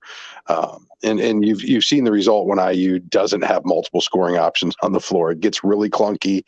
It gets really sloppy. That's usually when some of the turnovers start to flow because they're trying to force it where it ain't. And with Trey's emergence, as an additional scoring option, but especially one, again, who can attack the basket, who can drive on you, who can create who can break defenses down. It continues to open up new facets to the offense that are certainly a welcome sight right now and are going to certainly be needed going down the home stretch of the conference schedule here. Something else that has been just unbelievably important has been Xavier Johnson's rise to leadership. It seemed like early on he was a little careless, a little free-flowing, but he seems to really be playing within the confines of making the offense better all the time, and that has made a huge difference. Even if he has a bad shooting day like he did in the last game, he had 9 assists. Well, that's going to make up for shooting 1 for 5 all day long. So he's always doing something that is helping this team win. No, it's paramount. I mean, quite honestly, we've talked about it for years. It was a pretty dominant topic early in the season, how desperately IU needs improved point guard play.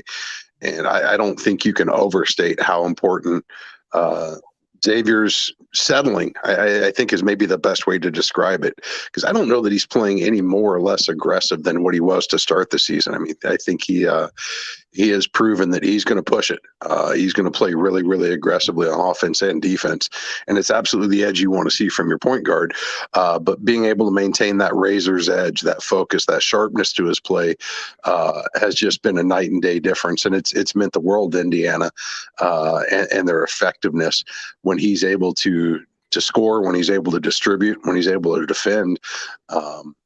It all starts at the point of attack, and having a point guard that's up to the challenge has been monumental for Indiana establishing itself as a competitive team once again in the Big Ten. And I don't think we'll I don't think we'll fully grasp just how important that's been. And perhaps until this is in the rear view and you look at some of those games that were lost early in the season, and now you've seen an IU team capable perhaps of winning those games on the back half of the season. And, where they currently sit right now, I believe they're 6 in the Big Ten. It's really, really muddled in the middle. They're still in contact with the top of the conference. There's a whole lot of basketball to play left.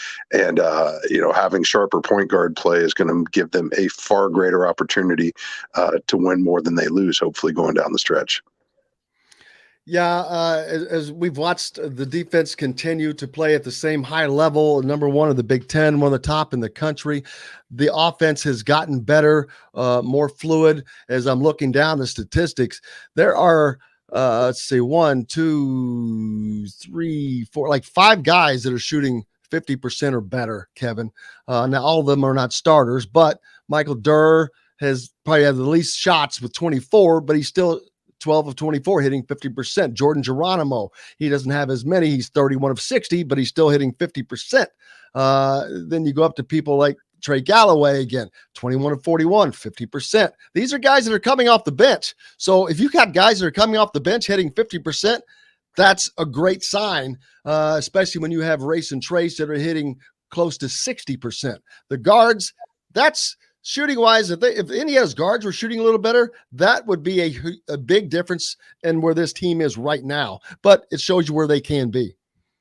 Xavier Johnson in that game against Maryland, creating easy baskets for others, 9 assists. There was a play where he took a long rebound and he tapped in transition and dished to Galloway for an easy layup early in that game. And it was just, pretty explosive. Like, because we were sitting close to the floor, you saw it right in front of you.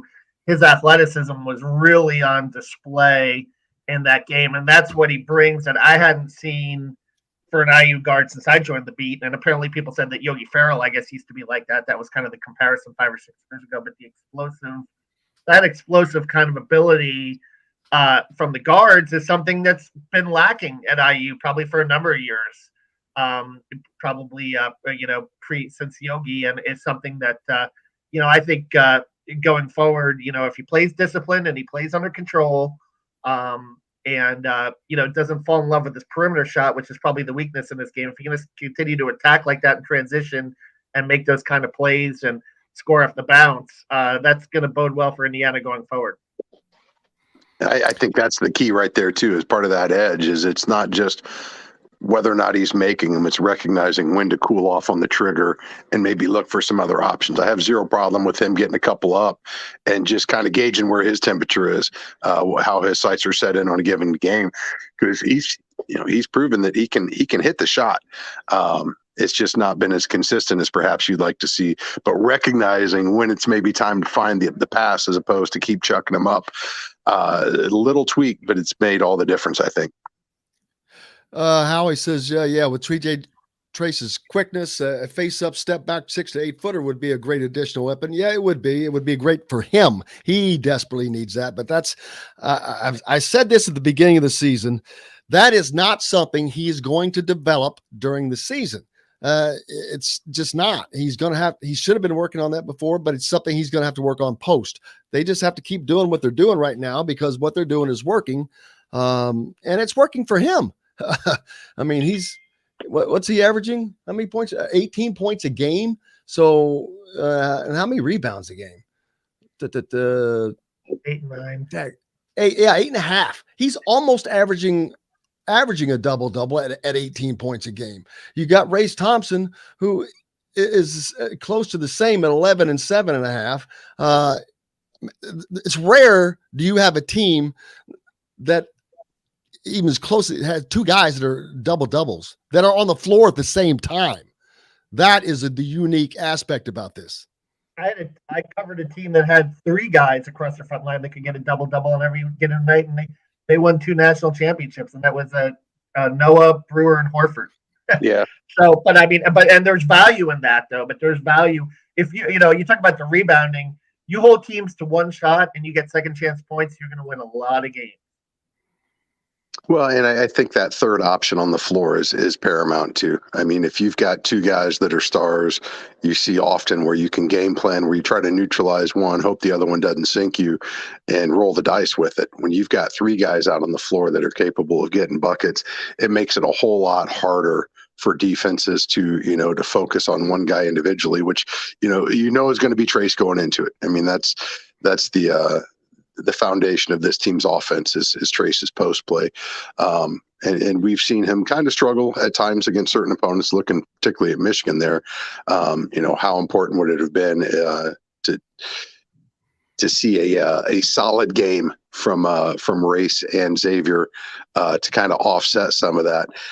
It didn't happen against Michigan, but going down the road, and I'm looking specifically at Saturday here with Illinois coming in, I think that emergence of Xavier and Race as dependable double-digit scorers makes it a whole lot harder for teams to just throw all your eggs on Trace and see if that's not enough to get it done.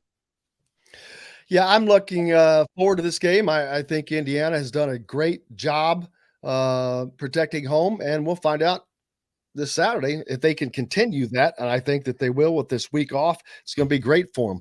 Let's switch gears. Man, the football team takes another hit, Chronic. This one's a pretty big one. Delon McCullough, running backs coach, came in from the Chiefs. More importantly, also three sons that were going to be coming here, two of which very high recruits, one the highest recruit IU's ever had. He's gone to Notre Dame now as their running backs coach.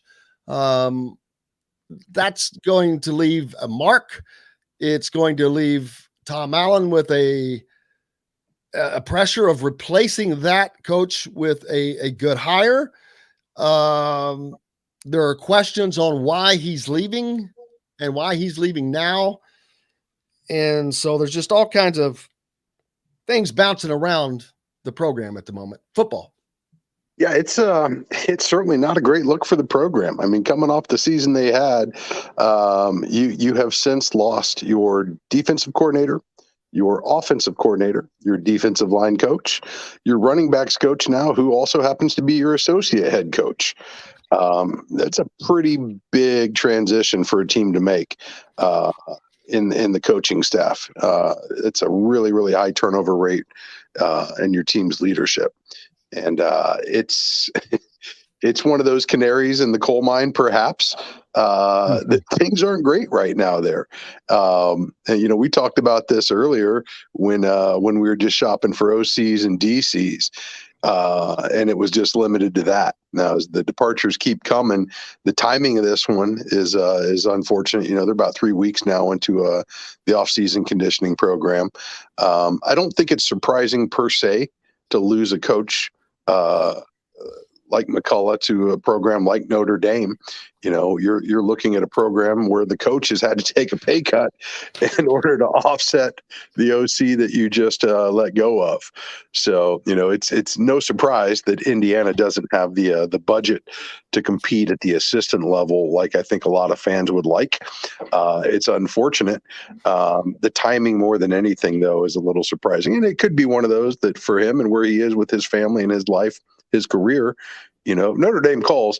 Most people in the world are going to answer that phone call. I mean, let's be honest, it's Notre Dame football. It's a little more alarming though when you see, his sons coming to IU. Let's be honest, just because he's here, knowing how proud he was to have all his boys under the same roof with him, and then the decision to vacate that, to leave for Notre Dame. I don't know what that means long-term for his sons. I believe Deshaun just signed in the early period, if I'm not mistaken. So he's pretty much locked unless IU wants to release him, which I wouldn't be surprised if they did. Should he request I would think it. that they probably will. If he requested that, but it's a tough situation. It's just further momentum heading in the wrong direction. And we'll see, it's just one more situation that raises the stakes on how critically important it is for this staff to get its footing again, because I'm not going to lie, right now, this is a program that looks like it's staggered, and it's not a great look. All that being said, it's all speculation, man. They're still throwing up weights today. They're still working with their position coaches, but that's just one more relationship that's going to have to be reestablished within those position groups. And we'll see what the long-term ramifications are, but it's certainly not what you like to see, heading into February of an offseason that is critically important for this team to get a lot of stuff shored up going forward. Yeah, it certainly, as you head into the spring, we're not that far away from spring football. You're 2 months basically away from spring ball, and you don't have a running backs coach, and that's just not it's all the momentum that has been built last season just took such a chunk out of it, and then these hits that keep coming, it kind of undermines it a little bit more. But the one thing that cures everything is winning, and so all this stuff doesn't matter at all, Kevin. If they come out and win next year and get to a bowl game, and I was looking at the schedule before, I'm like, well, I don't see 6 wins. Well, I started looking at the schedule yesterday. I'm like, okay, well, I see a path for 6 wins. They have 7 home games next year. They have to win 5 out of these 7 home games and steal 1 road game. You have to win at Rutgers. You have to win at Rutgers, and you have to win. You've got to beat Illinois. You've got to beat Idaho. You've got to beat Western Kentucky. That's 4 wins. You've got to steal a win at Rutgers. There's 5, and then there was someone else I forget. But they can get to 6 wins. You got Maryland at home, although Talia is, if he comes back, I mean, you've got Nebraska on the road, and Nebraska is one of those funny teams that just hasn't quite gotten it together yet. Is next year going to be the year that they finally get it together or not? But you can steal that game. I mean, they won at Nebraska a couple of years ago, right? So you just you never really know. But here's the thing that I kind of thought, you lose a player like Micah McFadden, who was an exceptional defensive talent.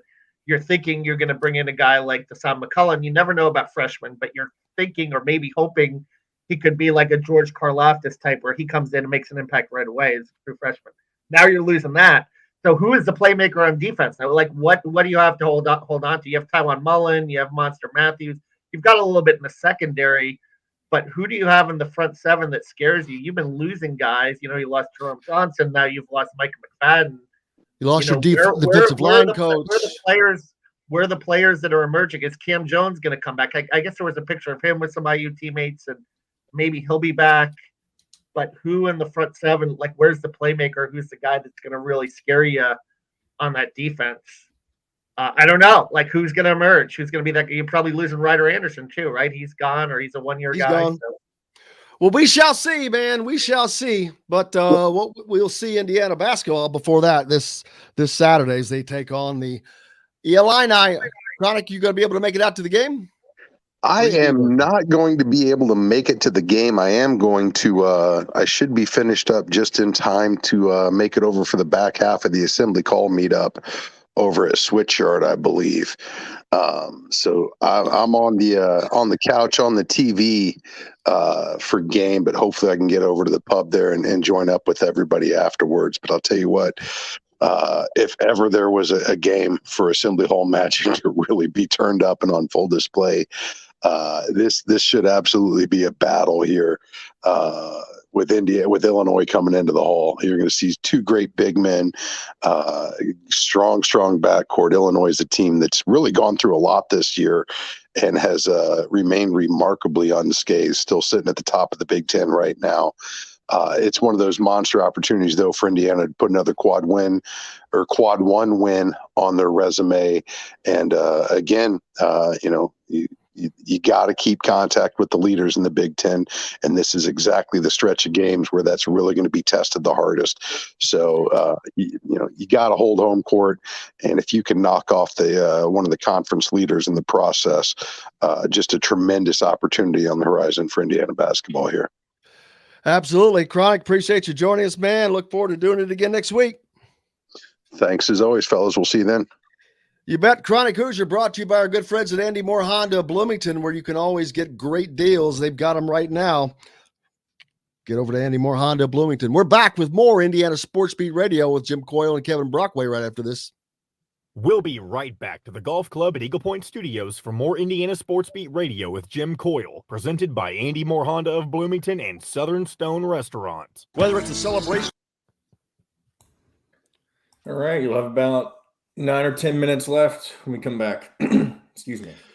Kevin, what would you like to talk about? You know who I think would be a good hire for Louisville? Eric Musselman. Nick Coffey said that the other day, too. Arkansas does a pretty good job, though, and they're a passionate fan base. Would he leave Arkansas for Louisville? Yeah, Louisville's a much better job. He took Arkansas to the Elite Eight last year, yeah. Yeah, so that doesn't matter. It doesn't mean it's not a better job. Louisville has much more basketball. Arkansas won national championships under Nolan Richardson. You can win there. Yeah, I mean, it's more of a basketball school than Alabama, which is why I question about Nate Oates, you know. Nate Oates is tied up, man. What? He's making too much money. He's tied up. I think Musselman got a pretty good extension too at Arkansas, didn't he? I'm in the camp that Kenny Payne is pretty much a lock, especially being down here with all the. I don't know how he's not a lock. I don't know how he's not a lock. But Louisville's screwing around. I'm like, dude, what? I guess they feel like they don't have an athletic director. They don't have a president. Oh, that's true. I mean, it's that's always true. a mess. It's always that's a true. mess. I forgot about Louisville. That. Let's talk some Indiana, Illinois too. Who's that? What? I'm kidding. Big B-Rad Underwood. Yep.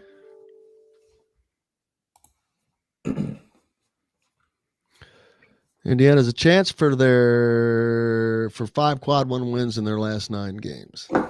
Once we come back from break, I'm going to hop up and use the restroom real quick, but I'll text you, Jim, whenever I'm back in my seat. They're 2-2 in quad 1 right now. 2-3 in quad 2. Quad 3, quad 4, quad 5. Quad 3 and 4, they're 12-0. Yeah. Oh my God. Tom Brady's final touchdown pass. Yep.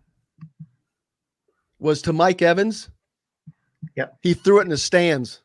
Well, Mike Evans threw it in the stands, yeah. Can you imagine being the fan that has that? Yep. And especially if you're not a fan, how much money you can sell it for. Oh, I would be thinking retirement. Jackpot right there. My goodness. Yeah, that would be insane. All right, here we go. Part of the Rivals Network. The Hoosier.com is where you can find complete coverage of Indiana basketball, football, and plenty more. Simply go to thehoosier.com and sign up. It's free. You can also find full episodes of Indiana Sports Beat Radio on the homepage or on the station every week, Monday through Friday. If we're not on a station where you live, we should be. Ask for Indiana Sports Beat Radio. This segment is brought to you by Bubba's 33 in Clarksville. Pizza, burgers, beer. Now back to the Golf Club at Eagle Point Studios for more Indiana Sports Beat Radio with Jim Coyle, presented by Andy Moore Honda of Bloomington and Southern Stone Restaurant. Welcome back, Indiana Sports Beat Radio with Jim Coyle. Kevin Brockway joins me today from CNHI Papers. Looking for the scores from last night. West Virginia lost at Baylor 81-77. That's a man, that Big 12, man, they're beating on each other. How is this 4 against the Big 12 over the weekend, though, in that SEC Big 12 challenge? Did you see the Duke Notre Dame game? Yes, 57-43 or something. Or yeah. Did they not play a half or something?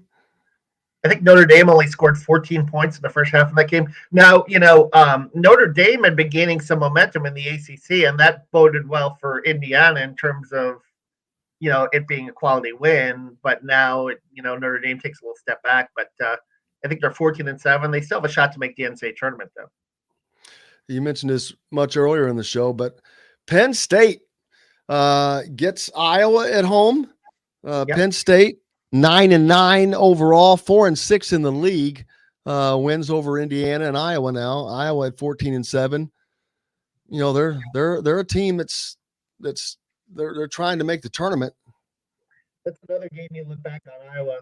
You know, for me, Iowa and Wisconsin, those two games that you look back on.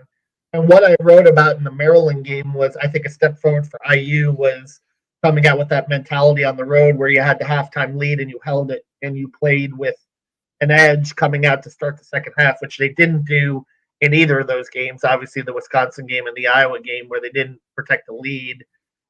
Maybe that's a sign of this Indiana team turning the corner a bit.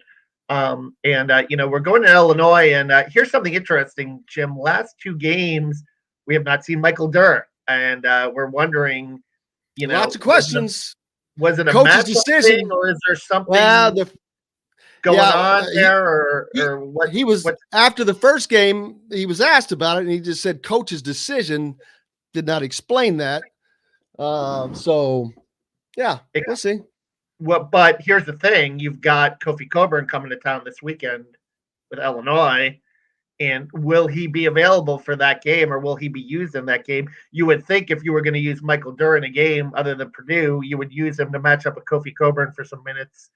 So we'll see what happens Saturday, and if he's ready to go, and if they're going to use him.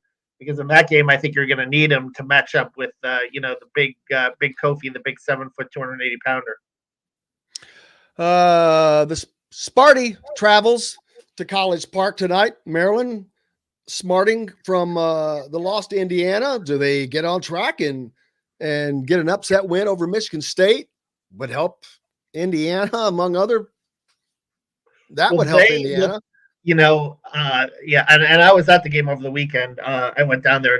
That's a pretty cool arena. I don't know if you've ever been there, the Xfinity Center. I've not been. They had the Final Four floor up on the, you know, lobby, and you know, obviously the 2002, which, you know, Indiana. The national championship floor from that year, and both brackets. I took a picture of the Indiana side of the bracket, which is pretty cool. It's hard to believe it's been 20 years ago, right? You know, since that Dane Fife Coverdale team and so forth. But I was there. They had some cool, you know, remnants of history, and that's a proud tradition program. You know, similar, you know, not quite at Indiana's level, but you know, similar in terms of you know, what they did over the years in the ACC and now in the Big Ten. But Danny Manning, you know, it did not look good. They just did not look. They were taking bad shots. Indiana's defense had something to do with it, but and they were coming off a game where they played really well at Rutgers, but they're a team that is feast or famine. I think when they're hitting their threes from outside Maryland with Ayala and Fats Russell and the quickness of their guards, they can be really good. But then, you know, they can lay eggs too. They're just not a very consistent team. Let's see. Tim says Louisville's waiting for the season to be over to go after Cronin or Sampson. I have no belief in that. They have no shot at getting Mick Cronin. Why in the hell would anyone ever leave UCLA to go to Louisville? That ain't going to happen. Never in a million years. Well, Denny Crum was an assistant at UCLA and he left for Louisville, but that was so many years ago. Yeah. He was an assistant, and John Wooden happened to be the coach and still had many years left of national championships to win. So, maybe Michael Lewis will leave for Louisville. You never know. Now, he's not going to get – no, they don't care about Michael Lewis. And they're not going to hire Kelvin Sampson. They're waiting for the NCAA to come out down on them now. You think they're going to hire a two-time NCAA offender? Nope. Yeah. Not going to happen. Or why would Kelvin Sampson leave what he has going in Houston right now, which is pretty good? In the Final Four, and he's got. There are no expectations. They're joining the Big 12, which is a better basketball league than the ACC is right now, anyway. But I mean, historically, yeah. So there's that. Howie says, imagine your 10-year-old son saying you need that football back. Yeah, too late for that. Will Harbaugh leave? Who knows about Harbaugh? There's so much talk about him. Indiana this Saturday, man. How about if Harbaugh leaves, who takes the Michigan job? Or does Michigan take a run at Tom Allen? No one will take a run at Tom Allen. Not now. No. The bloom is off the rose after those 2 great years. Yep. I truly believe that. There's too much turmoil, constant turmoil since then. Well, this year has been a bad year for him. And I think that 2 years he was National Coach of the Year in 2020. They look great in 2020. What happened in 2021? Yeah. Wheels fell off, but I think that those are it's based directly on decisions, but we'll see, man. I hope he can get them out of there, because it sure is a lot more fun when they're doing well and having fun. So we'll see. Tim said that's the talk down. So yeah, it doesn't matter. They can talk all they want down there. Mick Cronin is not leaving UCLA. Tell whoever said that to you that I told you Mick Cronin will not leave UCLA to come to Louisville. It is a freaking dumpster fire. He's living on the West Coast. He's had his team in the Final Four last year. They're in the top 5, or top 10. He's not leaving UCLA. Right, yeah. No, there's not a snowball's chance in hell. We got to wrap up. Of Mick Cronin going there, or them hiring Kelvin Sampson. You can put that in the book. Big thanks to Kevin. What you got coming up, man? Yeah, just getting ready for Illinois. Got to do a Big Ten column today, a little bit about the logjam at the top of the league. And, we'll have plenty of stuff to talk about with Tom Allen this week with Keelan McCullough as well. And we'll be hearing from Jalen Hood-Schifino tomorrow and after that as well. So looking forward to that. Big thanks to Chronic Hoosier and Mike DeCourcy. Tomorrow, looking forward to doing this all again. We'll be back at it. Rick Bozich, Bob Kravitz, and plenty more. Until then, I'm Jim Coyle, John the producer. Thank you. Thanks to you guys. Without you all, there's no reason for us to be here. Until tomorrow, I'm Jim Coyle. I will see you on the radio.